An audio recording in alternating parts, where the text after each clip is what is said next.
But the thing is, like, we all have a wish you were here. That's the whole point of this series, is that there's where we are currently and where we'd like to be, right? And there's a gap, right? So we've been talking about how do we cross that gap? How do we move from here to there? How do we do that? And we've said repeatedly that wishes really aren't powerful. They're not really, they have no power for us. We make wishes, with all sorts of superstitious ways. And I've talked about how my kids like to throw coins in fountains, though I don't think they actually ever make a wish. I think they just like to see the coin hit in the water. And we do all kinds of things. You wish upon a star and all these kinds of things. They're just kind of fun, childish, childhood-like things. But we know that just wishing for something doesn't actually get you there, right? And so the same with even that thing right there. Like, I wish I could meet a nice, normal Christian guy. Well, okay, so where you are is you haven't, and where you'd like to be is you'd like to, right? And there's a gap. So how do you get from there to there? Well, it's not just a wish. There's got to be a process of some kind, right? Today, what we're going to talk about is a part of what's filling that gap, right, is this idea that somebody knows. Somebody knows how to get from where you are to where you want to be. How do they know? They've done it, right? Somebody out there has found a nice Christian guy, and they know how to do it. Right? Somebody out there has gotten from whatever goal you have, whatever wish you have for yourself, they have bridged that gap. They have found the way through. They have navigated those waters. They have, gone through that treacherous forest of whatever it is from where you are to where you like to be. That knowledge is out there. Somebody knows how to get there. And today we're going to continue that discussion a little bit. So somebody has already gone through what you have gone through financially or physically or whatever it is, the challenge that you currently face, that you're trying to figure out how to get there. Somebody knows the information. Somebody has done that, right? So somebody knows. And it's a mystery to you, but it's not to them. And somebody at one point may have told you, and here's kind of the harsh part, somebody may have told you at some point how to get that thing, or how to be that thing, or how to bridge that gap. But you know what? A lot of times when people tell us that, we can't hear them. Why? Why can't we hear them? Because we don't want that advice, or we don't want what they're telling us. We don't want that part of the journey. We don't want to experience the difficult part, or we don't want to have to go through the hard part to get to where we'd like to be. We just like to be there, right? It's like, I can't wait till they figure out these trains that go 87,000 miles a minute so that I could just be somewhere real quick, right? And the problem is we don't like the journey. We don't like to go through the difficult part. One of the worst things of driving to any location from Fresno is that you have to drive from Fresno, right? So you have to go through, you have to go along the 41 or the 99 or whatever, and it's just nothing, right? It's just this straight stretch of boringness, right? And it gets kind of tiring, and it smells from time to time. And you're just thinking, why can't I just be there already? Or why can't it be simple? Why can't I have a private plane? It would be awesome, right? Or why can't I have a little jet or a little helicopter? Wouldn't that be amazing? And, we find a way not to enjoy that journey too. But the problem is we don't want the counsel that people give us because it sounds difficult, or it sounds like something we don't want to go through. And so we resist it. We resist it. But the thing is, that thing in us that tells me that I don't want to listen to anybody else, I want anybody to tell me what to do, that's pride, right? And I have it, and you have it to some degree. I'm not saying you're like a prideful person. I'm just saying that we all have it to some degree, and it's something that keeps us from getting where we'd like to be. Isn't that true? I don't know if you have kids, but if you do, you probably see it in your kids easily. When they resist what you tell them to do, or they ask why, and they push back, and all that sort of stuff, and you may be thinking, man, I got a lot of pride in that kid, they just don't want to listen to me, and that's true, and it's going to get worse, I'm sure, but it gets better at some point. I'm looking for that some point. But today, we're going to take a look at a story from the Old Testament.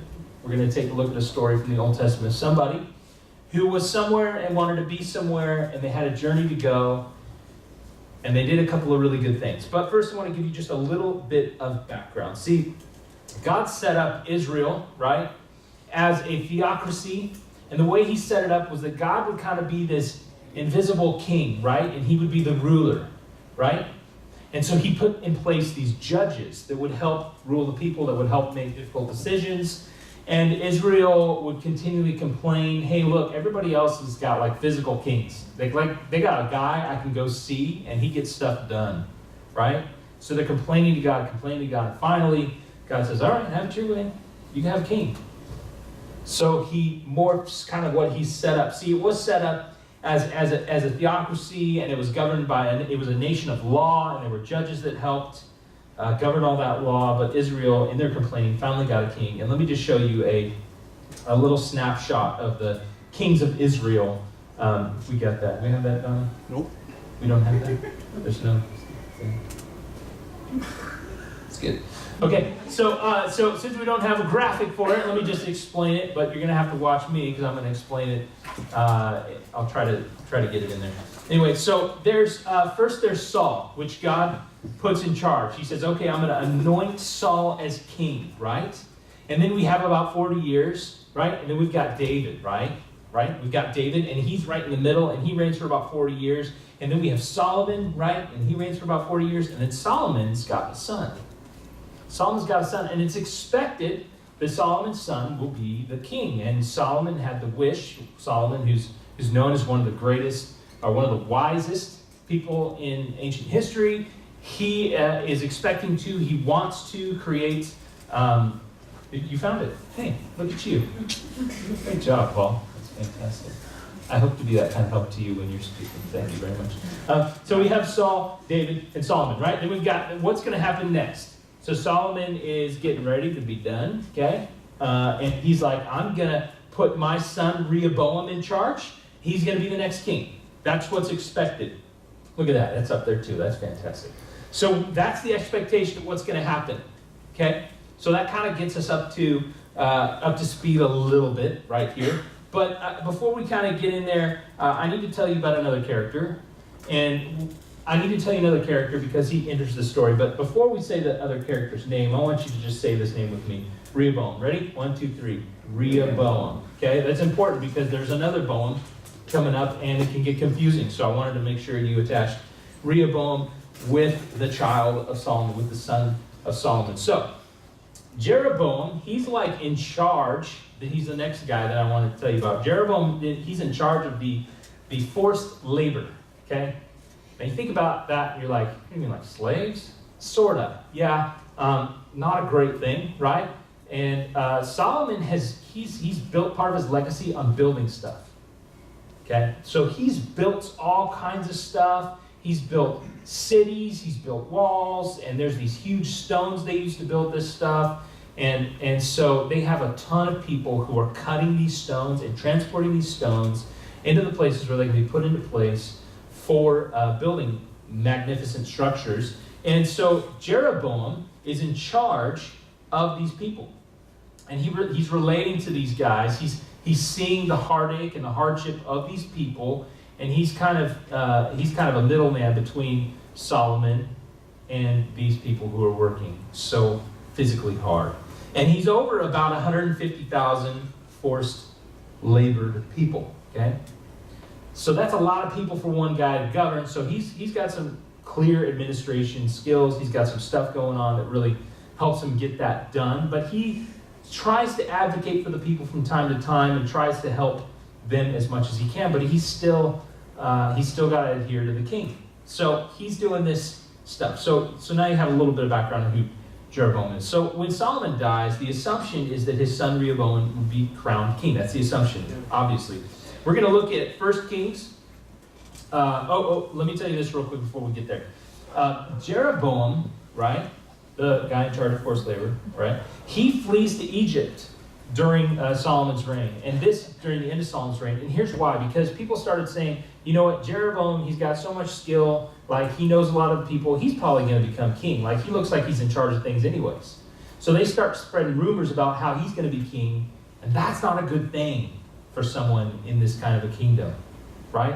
That's like, you got a death wish if you got a rumor spreading about you becoming king. So he flees to Egypt. He goes away. He hides, okay? So then Solomon dies. And Rehoboam is about to be crowned king. And so Jeroboam's like, oh, I can go back because now it's clear who's going to be king. They're not threatened by me anymore. I can go back. I can watch the crowning of the king. And here we are in 1 Kings 12, chapter 1. Here we go. Rehoboam went to Shechem, which was like the original capital of Israel before Jerusalem. Rehoboam went to Shechem, for all Israel had gone there to make him king. So they're going to crown him king in Shechem. When Jeroboam, son of Nebat, there's some funny names in here, heard this, he was still in Egypt, where he had fled from King Solomon. So there's a little parenthetical thing. If you didn't know what was going on, he fled because he feared for his life.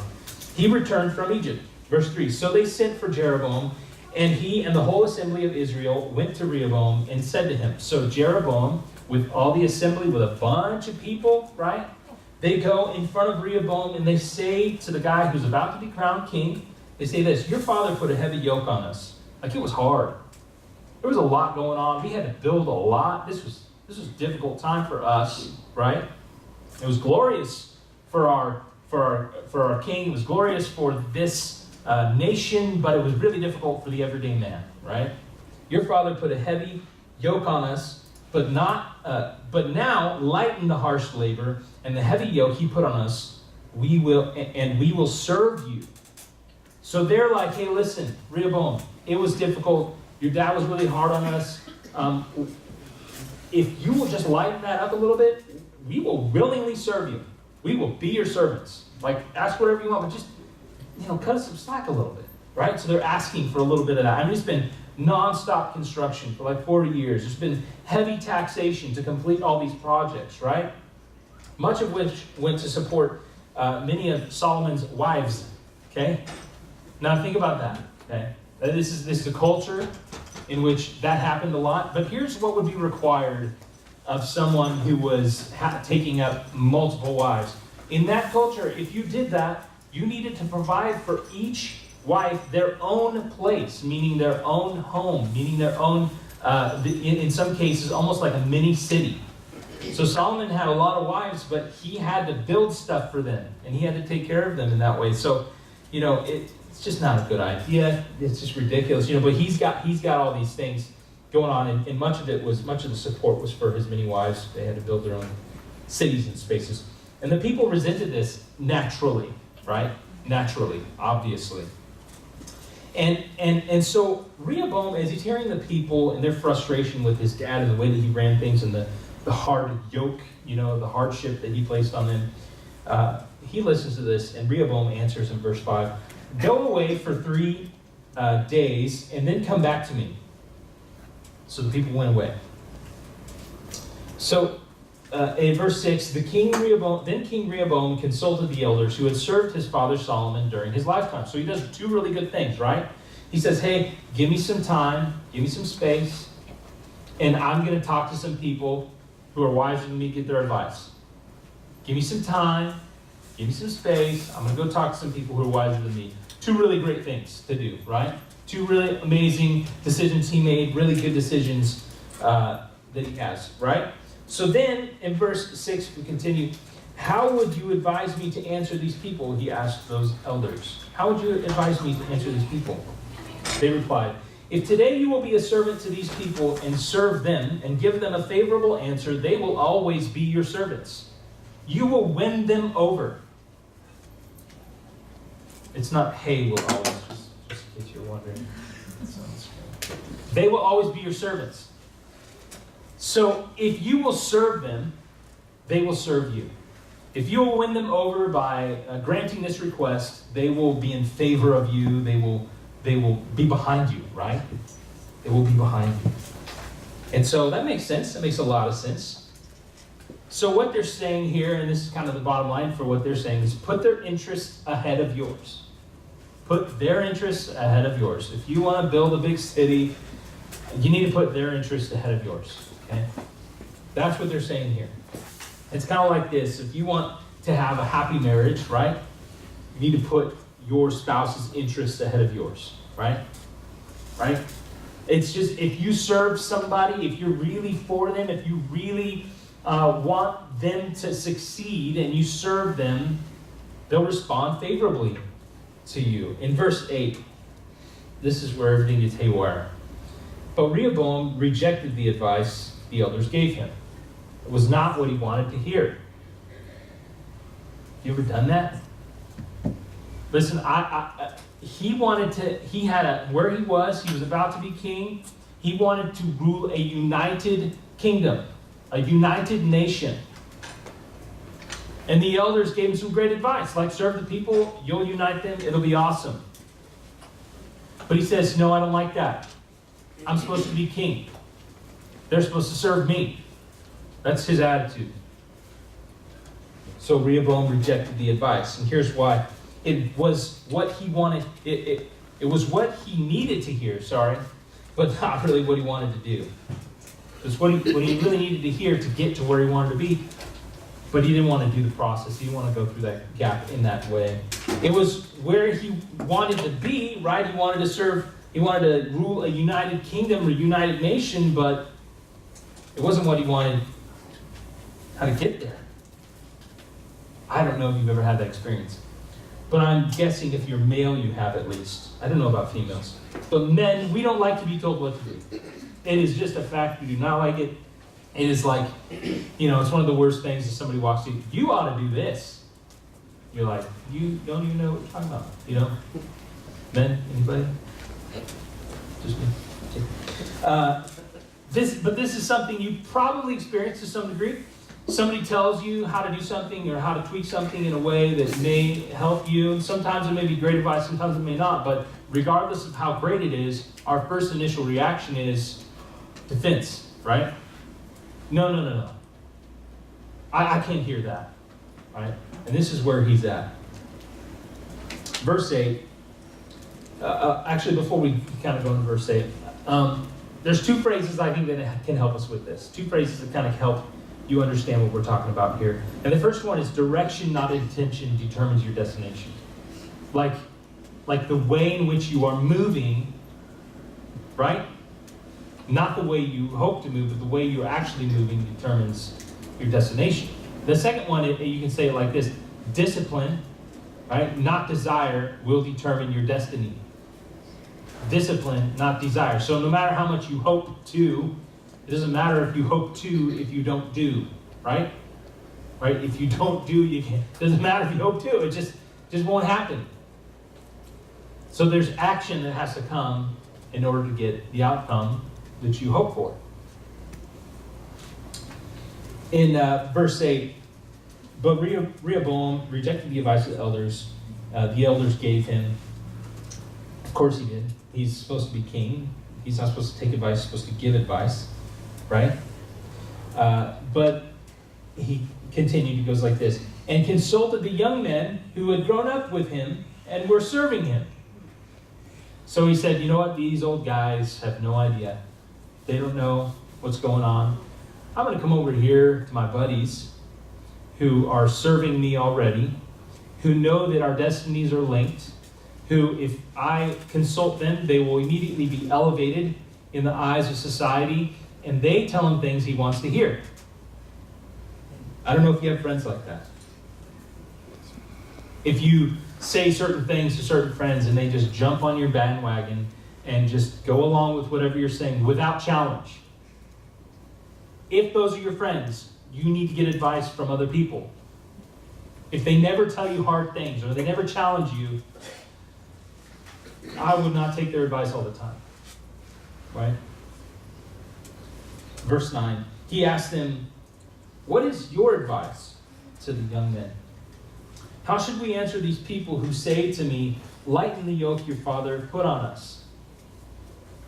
See, given enough time, we'll find the people who will tell us the thing we want to hear so we can do what it is that we really want to do anyways, right? That's human nature. Verse 10, the young men who had grown up with him replied, these people have said to you, your father put a heavy yoke on us, but make our yoke lighter. Now tell them, my little finger is thicker than my father's waist. That is a weird thing to say, first of all. Apparently Solomon and many people in his time were, not very many people in his time, Solomon was a little bit overweight because he had luxury in his life. In this time frame, most people lived most days with hunger. Solomon never saw hunger. He was a little bit overweight, and that kind of weighed into this picture they're painting right here. And you know what? He takes their advice. He takes their advice in the craziest way. Verse 11, my father laid on you a heavy yoke. I will make it even heavier. My father scourged you with whips. I will scourge you with scorpions. Now, you may be thinking, scorpions? That's a weird thing. Like throwing like bugs at them, you know? Scorpions is not that. Actually, a whip, modified, it can be called a scorpion. A whip with like glass and metal and shards of things in the end of it, in a ball in the end of this thing, would, you could whip someone and then pull it and it would grab their skin and just tear it, right? So that's what a scorpion is in this context. So he just whipped you. I'm going to tear your flesh apart. That's what he says. Now that's not a real good thing to say to the people you're about to be king over, is it? Like, you know that's not going to go well. Like, the young men were thinking, if you just press hard on them and pressure them, like they will just break and you'll be able to do whatever you want. And that's exactly not what happened. Okay?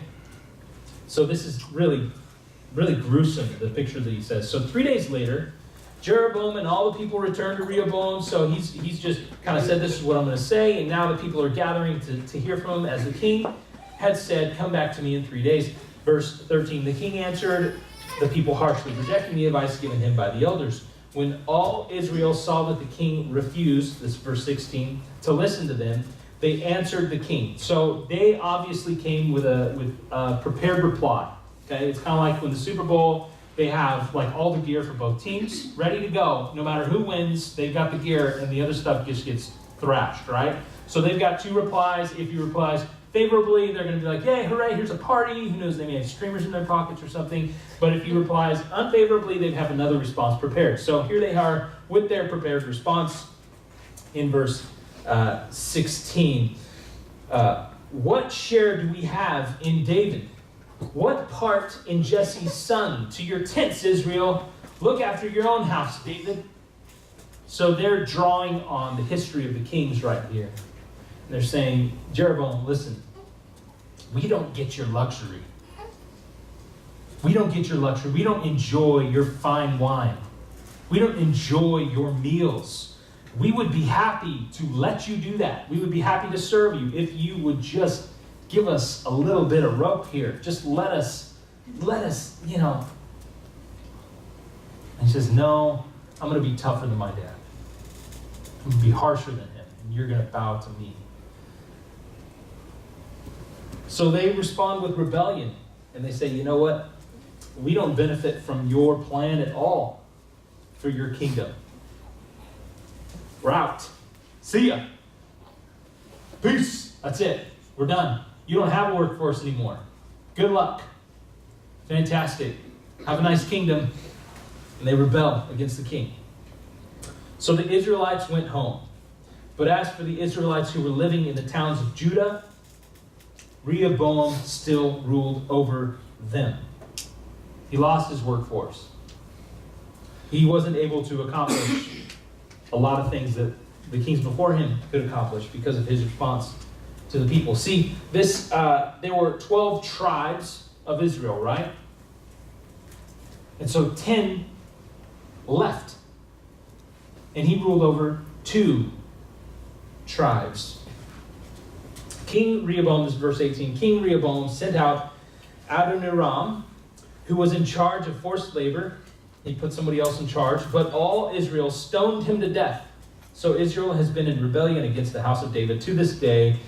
So this new guy who's in charge of forced labor tried to go get those 10 tribes back together and tried to go get them to go do some forced labor. And they were like, you want stone, we'll give you stone. And they killed him. They killed him.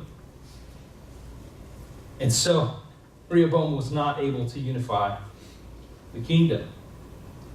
And this is where I think if you read the Old Testament, you could, depending on where you interject in the story of things, and it's not sequential, like different parts of the Old Testament, cover the same parts of the Old Testament, so you kind of fast forward and rewind and pick up here and there if you read it sequentially.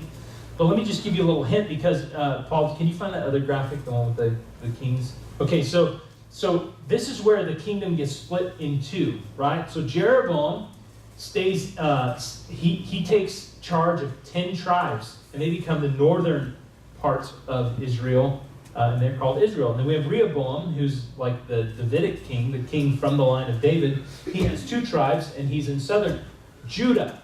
So oftentimes you'll see things referred to as Israel and Judah, and the 2 kingdoms, the northern and southern.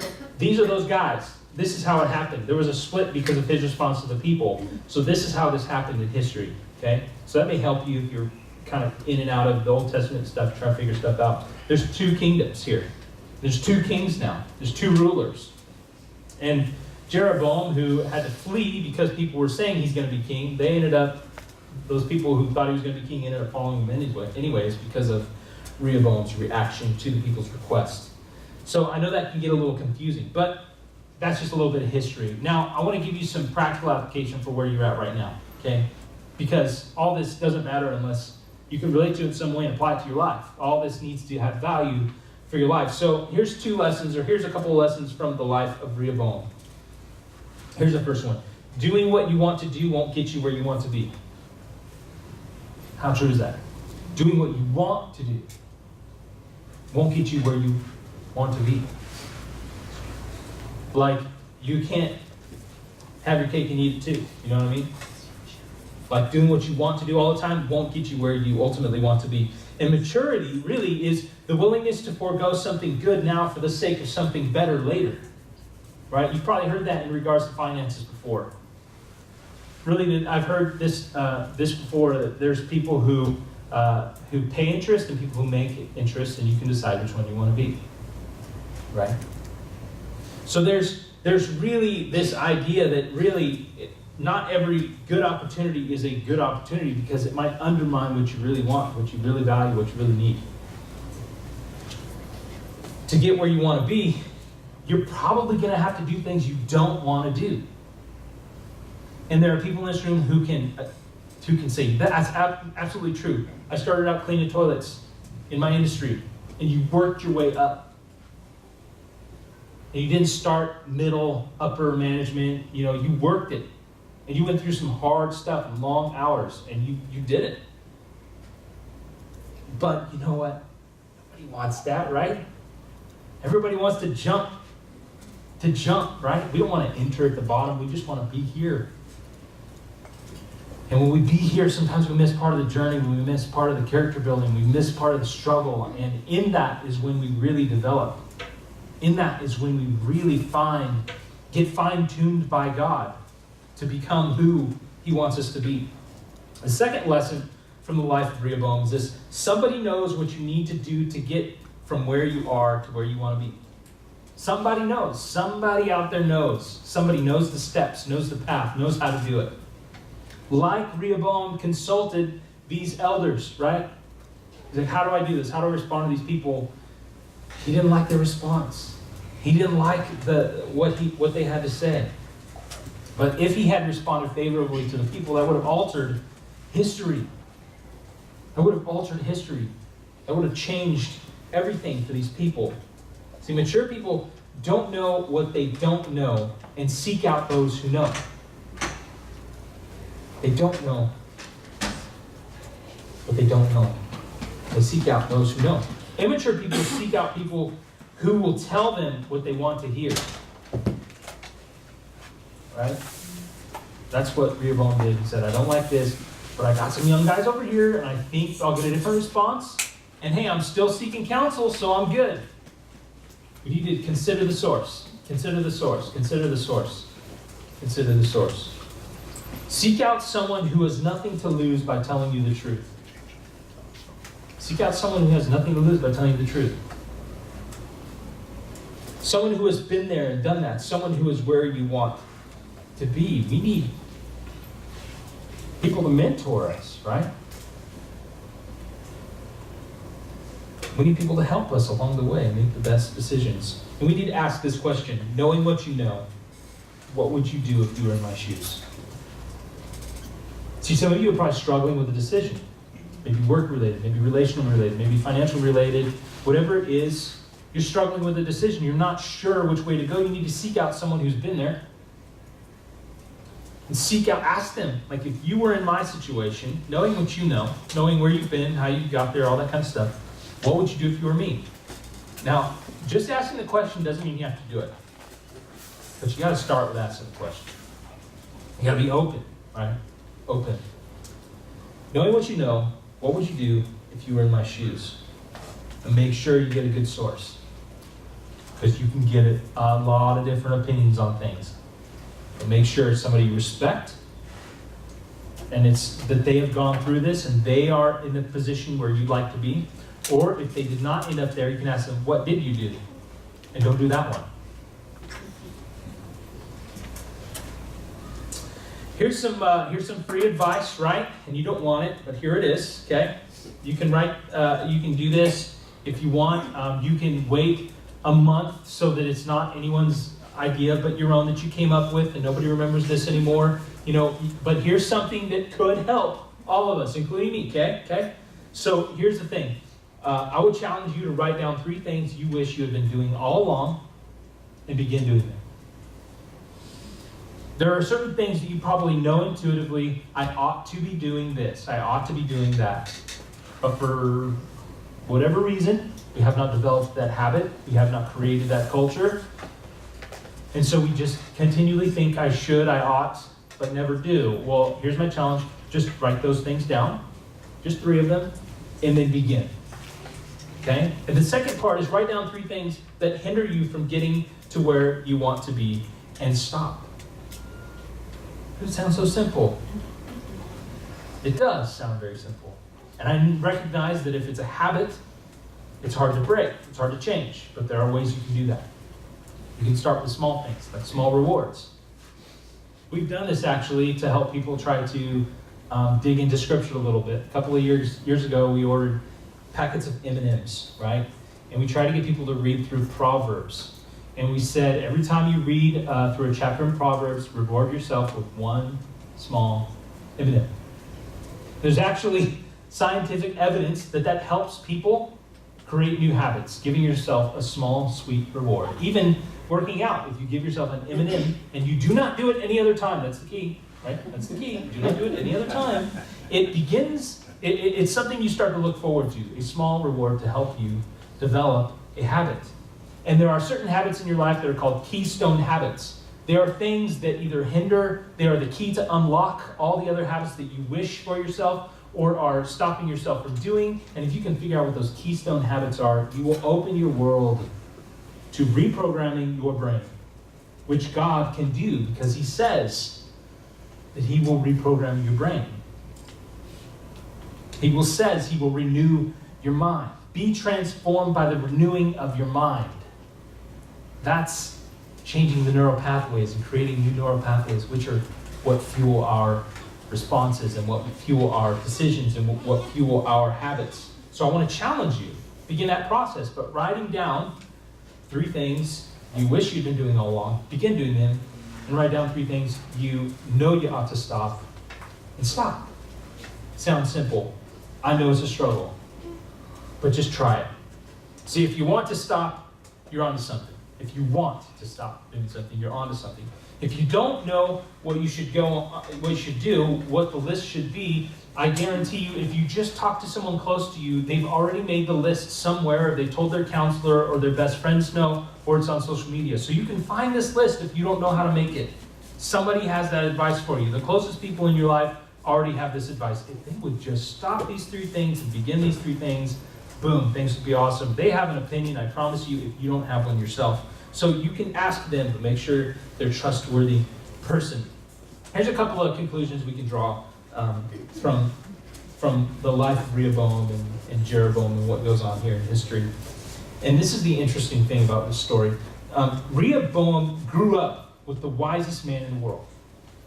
In his time, in their contemporary, Solomon, wisest man in the world, right? He's got a ton of axioms that we draw from all the time that are recorded in history and in the Bible, right?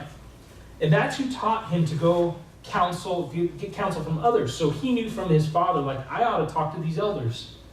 He knew that. His dad taught him that, right? And he wrote that neither he nor his son, neither he nor his son took to heart. Maybe we will. Here's in Proverbs 22, verse 3. The prudent see danger and take refuge, but the simple keep going and pay the penalty. The prudent see danger and take refuge, but the simple keep going and pay the penalty. That's his warning to us. Solomon's end of his reign was not great. Some things bit him that was of his own doing. Jeroboam and Rehoboam, he had some stuff going on here which caused a split of the nation. There's some things that you see that's dangerous ahead of you in your own life, in your own job, in your own context, in your own family, in your own relationships, in your own finances, in your own health. You see some danger signs, you see some warning signs. The question is, will you take refuge or will you keep going?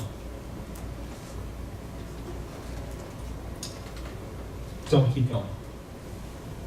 Don't keep listening to what you want to hear. Listen to people who are where you want to be, who can help you get there. See, somebody knows how to get from where you are to where you want to be. So listen up. Somebody knows. Let's pray. Father, we know that we don't know everything. We just know that. We know that. We know that because our efforts sometimes fall flat. Our efforts or what we're trying to do doesn't work, or what we resist against we know is good for us.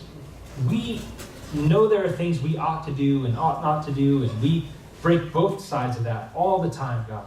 What we're asking is that you would point us in the direction of people who are smarter than us, who are better followers of you than us, who will help guide us in our walk with you and our walk in life.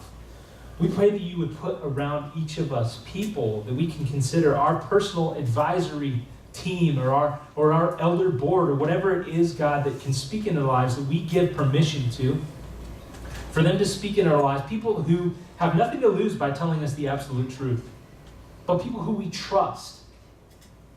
God, help us find those people, help us listen to those people, because we know that somebody knows what it is that we need to do to get where we want to be from where we are. And we know that you're never done working on us. Like you are moving us and making us new every day. You are renewing our mind all the time. I just pray that we would be just a little bit more intentional in that process. That we would participate openly in that process and not resistantly, so that you don't have to break through some wall to get to us, but that we would just be ready and open the door for you. God, move us, shape us, guide us, help us, give us what we need to get to the next level of our own relationships, our own finances, our own families, and our own professionalism, whatever life area it is that we have decisions to make. Help us to make the wisest decisions, considering the best facts and not just the people who tell us what we want to hear. But give us honesty and give us courage to respond to that. In Jesus' precious and holy name we pray. Amen. Thank you guys for hanging out with us today. Next week, Paul's going to be talking to us about F-bombs, so make sure you're here for that.